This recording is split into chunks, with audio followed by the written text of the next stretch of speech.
आप कहते हैं बड़ी टेंशन है, टेंशन भी है, और आप कहते हैं कि हमारी गाड़ी भगवान चला रहे हैं, हमें भगवान पे भरोसा है।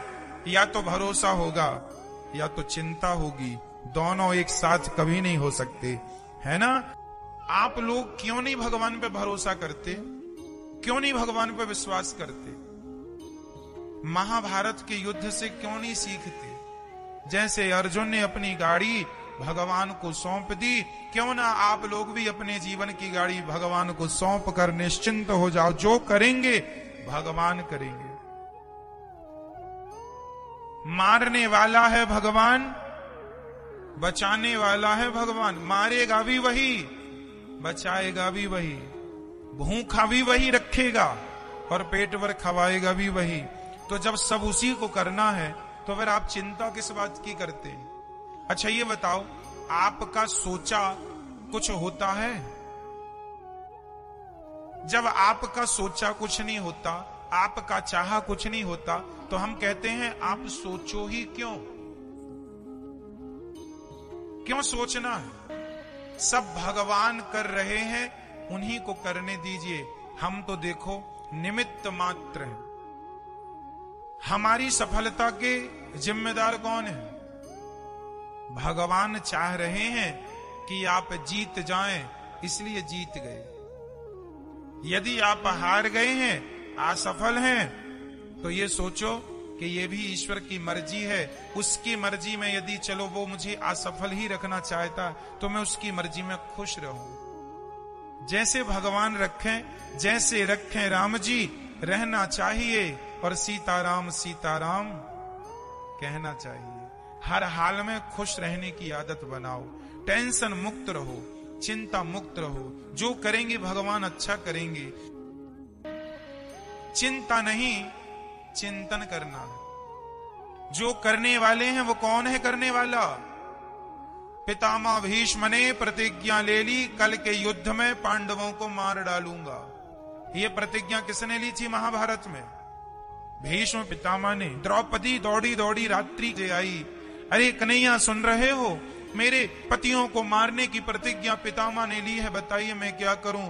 भगवान बोले तू जान, तेरे पति जाने में क्या करूं, मैं तो युद्ध लड़ ही नहीं रहा हूं। द्रौपदी बोली पितामह की प्रतिज्ञा कभी अधूरी नहीं होती, पितामह सदा अपनी प्रतिज्ञा को पूरी करते हैं।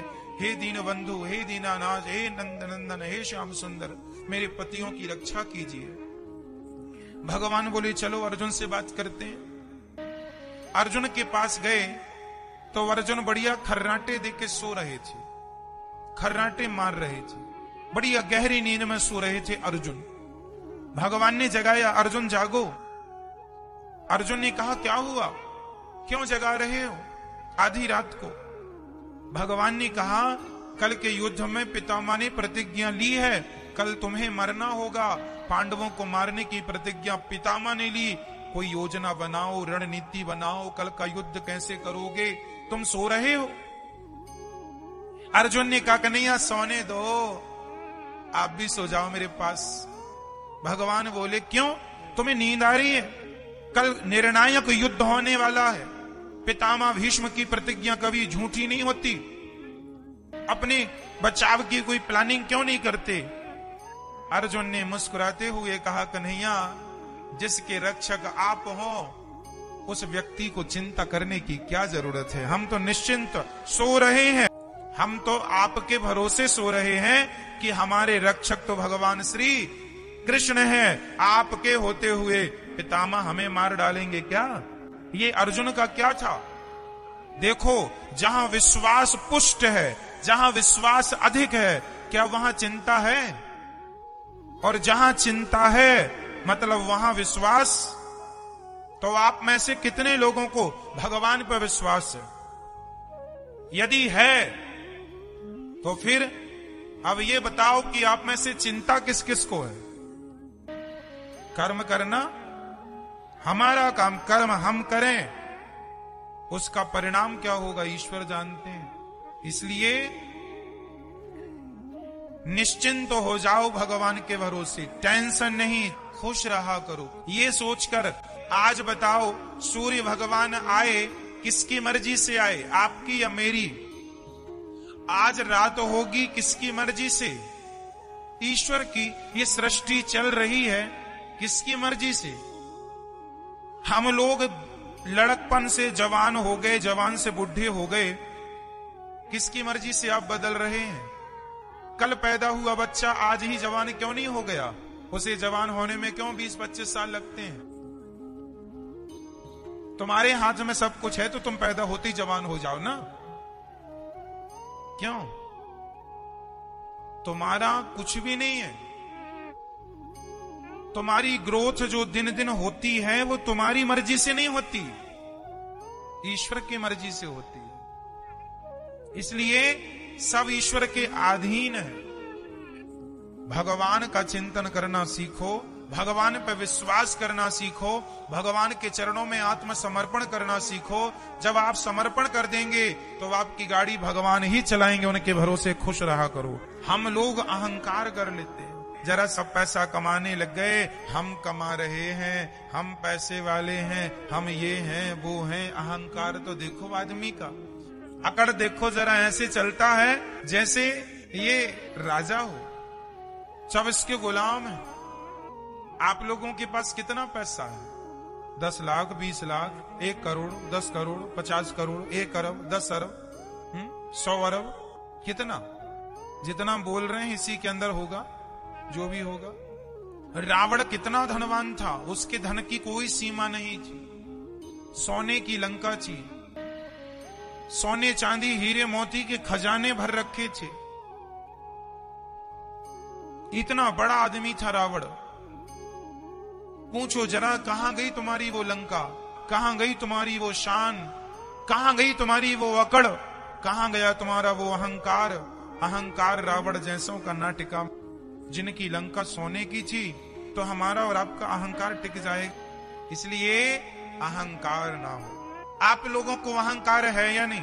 मैं बताता हूं आपको अहंकार किस बात का है। ये बेटा मेरा है, मैं इसकी मां हूं, ये भी अहंकार ही है। मैं इसका पिता हूं, ये भी अहंकार ही है। ये घर मेरा है, ये भी अहंकार ही है। मैंने तुम्हें रोटी दी, ये भी अहंकार ही है। मैं ना होता तो तुम मर जाते, ये भी अहंकार ही है। इसलिए इन शब्दों का प्रयोग कभी नहीं करना चाहिए। जो बेटा आपका है, बेटी है, पति है, पत्नी है, घर है, गाड़ी है, पैसा है, ये मेरा है, ऐसा ना कहा करो। ये सब कुछ भगवान का है। ईश्वर ने हमें केवल जिम्मेदारी दी है संभालने की, हम संभाल रहे हैं बस। हम मैनेजर हैं, मालिक नहीं है। आप किसी बच्चे की मां नहीं हो। ये जो आपका बेटा है, आप कहती हो ये बेटा मेरा है, तुम केवल इसलिए तो कहती हो मेरा बेटा क्योंकि तुमने 9 महीने गर्भ में रखा है। 9 महीने गर्भ में रखने से आपने कह दिया ये बेटा मेरा है। लेकिन जिस परमात्मा ने तुम्हारे बच्चे को आंखें दी हैं, आंखों की कीमत जानते हो बाजार में कितनी होगी? आंखों के इलाज में करोड़ों रुपए लग जाते हैं।